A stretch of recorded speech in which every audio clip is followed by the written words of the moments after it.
ನನಗೆ ಮರೆಯೋಕ್ಕೆ ಆಗಲ್ಲ ಅನ್ನೋದು ಅಂತಂದ್ರೆ ಮೊದಲನೇ ಮಗ ಹುಟ್ಟಿದಾಗ, ಮಗು 4 ತಿಂಗಳು 5 ತಿಂಗಳಲ್ಲಿ ಪ್ರೆಗ್ನೆನ್ಸಿನಲ್ಲೇ ಕಳ್ಕೊಂಡ್ಬಿಟ್ಟಿದ್ವಿ.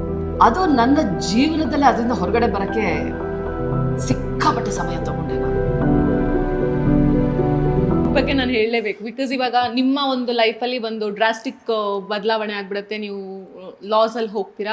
ಆ ಟೈಮಲ್ಲಿ ಯಮುನಾ ಮ್ಯಾಮ್ ನಿಮ್ಮ ಜೊತೆ ನಿಂತ್ಕೊಳ್ತಾರೆ, ನಿಮ್ಮನ್ನ ಕೈ ಬಿಟ್ಟು ಹೋಗಲ್ಲ. ಬಟ್ ಈ ಥರದ್ದು ತುಂಬ ರೇರ್ ಕೇಸ್ ಆಗುತ್ತೆ ಸರ್, ಬಿಕಾಸ್ ಇವಾಗ ನಿಮ್ಮ ಹತ್ರ ಏನು ದುಡ್ಡಿಲ್ಲ ಅಂತಂದಾಗ 1-2 ಯೋಚನೆ ಬರುತ್ತೆ. ನೆಕ್ಸ್ಟ್ ನನ್ನ ಲೈಫ್ ಹೆಂಗೆ ಲೀಡ್ ಮಾಡೋದು, ನನ್ನ ಮಕ್ಕಳು ಮರಿಯೆಲ್ಲ ಯಾವ ಥರ, ನಮ್ಮ ಸಂಸಾರ ಹೆಂಗೆ ಹೋಗಬೇಕು ಅಂತ ಲೀಡ್ ಮಾಡೋ ಅಂತ ಥಿಂಕ್ ಮಾಡೋರೇ ಜಾಸ್ತಿ ಇರ್ತಾರೆ. ಸೊ ಯಮುನಾ ಮ್ಯಾಮ್ ಆ ಥರ ಥಿಂಕ್ ಮಾಡಿಲ್ಲ. ನಿಮಗೆ 1% ಆದರೂ ಅನಿಸುತ್ತಾ ಓಕೆ ನಾನು ಈ ಥರ ಹೇಳಿದ್ರೆ ಯಮುನಾ ನನ್ನ ಕೈ ಬಿಡೋದಿಲ್ಲ ಅಂತಂದು ಅಂತ? ನನಗೆ 100% ಗ್ಯಾರಂಟಿ ಇತ್ತು ನಾನು ಹೇಳಿದ್ಮೇಲೆ ಬಿಡೋಣ ಅಂತ.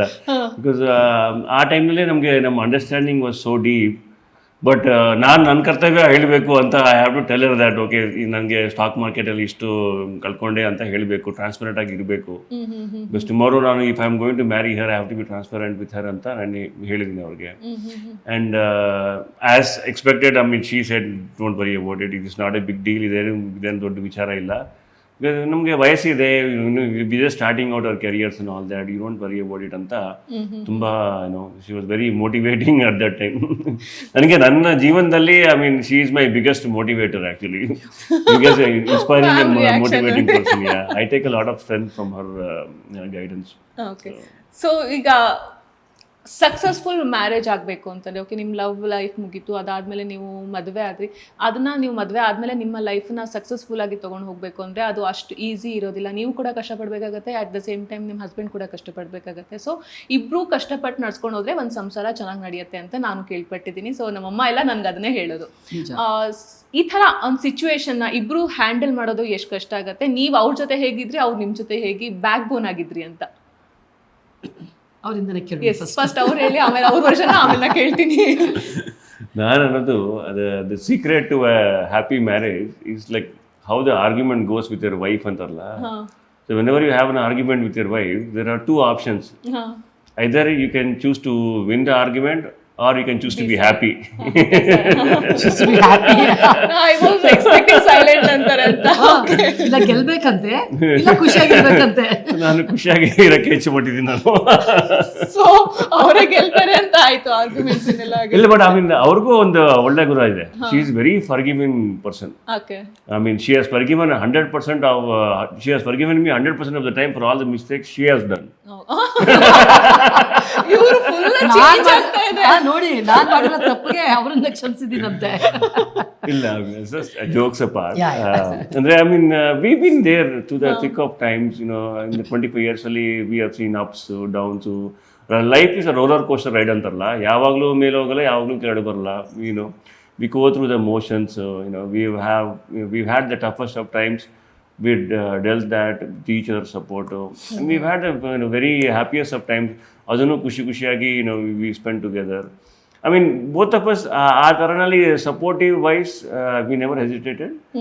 We gave each other freedom ಒಂದು to pursue what they want. Obviously with family there are some restrictions and all that. ಏನು ಬೇಕು ಅಂದ್ರೆ ಮಾಡೋಕ್ಕೆ ಆಗಲ್ಲ. Sometimes sky is the limit, but it's not possible because there are some responsibilities.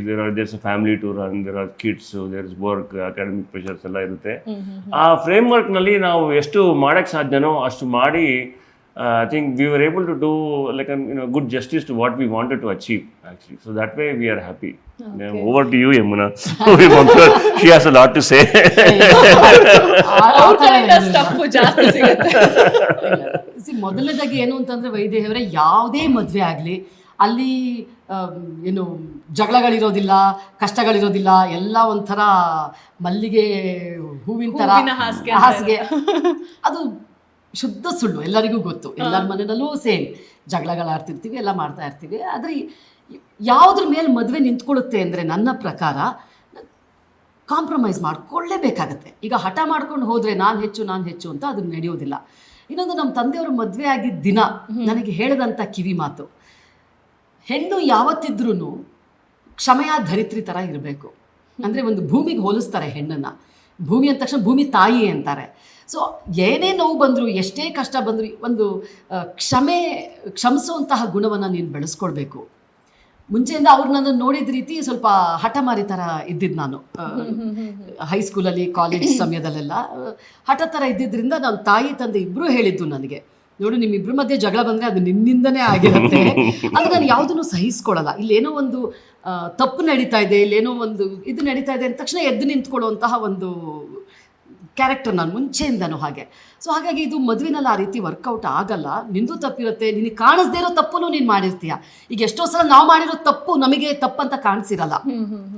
So ಅದು ಆ ವಯಸ್ಸಿನಲ್ಲಂತೂ. So ಹಾಗಾಗಿ ಅದನ್ನು ಕಂಡಿಡ್ಕೊಂಡು ಕ್ಷಮಿಸುವಂತಹ ಪ್ರವೃತ್ತಿ ನೀನು ಬೆಳೆಸ್ಕೊಳ್ಬೇಕು ಅಂತ ನಮ್ಮ ತಂದೆಯವರು ತುಂಬ ಒಳ್ಳೆ ಮಾತು ಹೇಳಿದ್ರು. ಜೊತೆಗೆ ಅವ್ರು ಏನು ಹೇಳಿದರು ಅಂದರೆ, ನಿನಗೆ ಒಳ್ಳೆ ಉದಾಹರಣೆ ಅಂತ ಅಂದರೆ ನಿಮ್ಮ ತಾಯಿ ಅಂತ ಹೇಳಿದರು.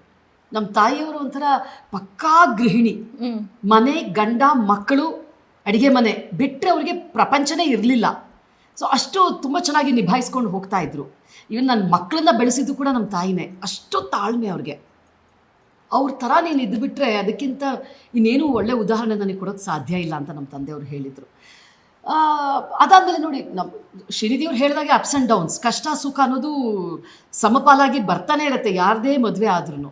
ಯಾವುದನ್ನು ತಗೊಳ್ಬೇಕು ಯಾವುದನ್ನ ಬಿಡಬೇಕು ಅನ್ನೋದನ್ನು ನಾವು, ಅದು ಮೆಚುರಿಟಿ ಮೇಲೆ ಹೋಗುತ್ತೆ.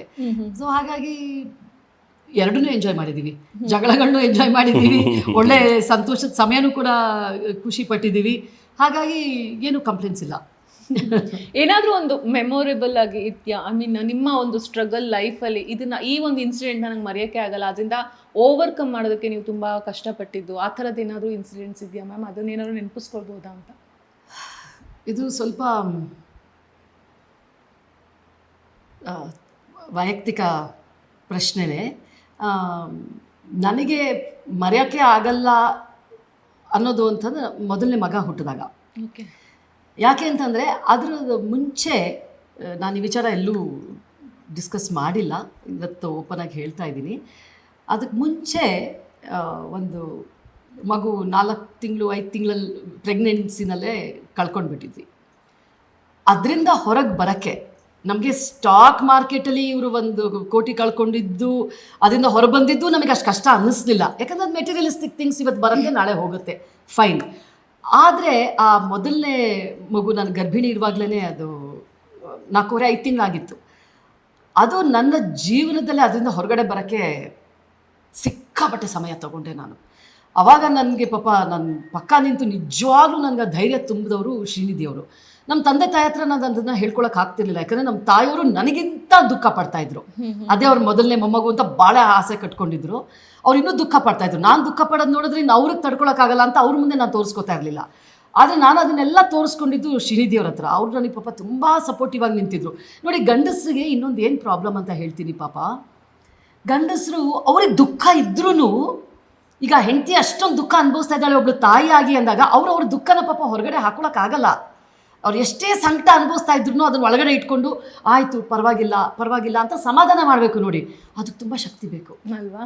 ಅದಕ್ಕೆ ತುಂಬಾ ಶಕ್ತಿ ಬೇಕು. ಯಾಕಂದರೆ ತಂದೆಯಾಗಿ ಅವ್ರಿಗೂ ಅಷ್ಟೇ ನೋವು ಇರುತ್ತೆ, ಆದರೆ ಅವ್ರು ಅದನ್ನು ತೋರಿಸ್ಕೊಳ್ಳಲ್ಲ. ಈಗ ನಾನು ವೀಕ್ ಆಗಿಬಿಟ್ರೆ ಇವಳ ಕತೆ ಏನು? ಸೊ ಹಾಗಾಗಿ ಗಂಡಸ್ರಿಗೆ ನಿಜವಾಗ್ಲೂ ಒಂದು ದೊಡ್ಡ ಪವರ್ ಇರುತ್ತೆ ಅಂತ ನಾನು ನಂಬಿದ್ದೀನಿ. ಹಾಗಾಗಿ ಅವರು ಅದನ್ನು ತೋರಿಸ್ಕೊತಾ ಇರಲಿಲ್ಲ. ಸೇಮ್ ನಮ್ಮ ತಂದೆಯವರು ಅವ್ರ ನೋವನ್ನ ನನ್ನ ತಾಯಿ ಮುಂದೆ ತೋರಿಸ್ಕೊತಿರ್ಲಿಲ್ಲ. ಸೊ ಗಂಡಸರು ಅನ್ನೋದು ನಿಜವಾಗ್ಲೂ ಒಂದು ಶಕ್ತಿನೇ ಅಂತ ನಾನು ಹೇಳ್ತೀನಿ. ನನಗೆ ತುಂಬ ಸಪೋರ್ಟ್ ಕೊಟ್ಟರು ಅವರು ಆ ಸಮಯದಲ್ಲಿ. ಜಾಸ್ತಿ ಸಮಯನೂ ನಾವು ಆ ಟೈಮಲ್ಲಿ ಕಳೀಲಿಲ್ಲ. ಅದು ಆಗಿದ್ದು 1 ವರ್ಷಕ್ಕೇ ನನ್ನ ಮೊದಲನೇ ಮಗ ಹುಟ್ಟಿದ. ಸೊ ಹಾಗಾಗಿ ಬಟ್ ಆ ಸಮಯ ಏನಿತ್ತಲ್ಲ, ಯಾ ಓಕೆ. ಇದೆಲ್ಲದಕ್ಕೂ ಮುಂಚೆ, ಐ ಮೀನ್ ನೀವು ಇದರಲ್ಲಿ ಸ್ಯಾಂಡಲ್ವುಡಲ್ಲಿ ಫಿಲ್ಮ್ ಮತ್ತು ಸೀರಿಯಲಲ್ಲಿ ನೀವಿದ್ರಿ. ಸೊ ಇದು ಮುಂಚೆಯಿಂದನೂ ಇತ್ತಾ ಅಥವಾ ನೀವು ಮದುವೆ ಆದಮೇಲೆ ನೀವು ಸ್ಟಾರ್ಟ್ ಮಾಡಿದ್ದ? ನನಗೆ ಅದೊಂದು ಸ್ವಲ್ಪ ಗೊತ್ತಾಗಬೇಕು.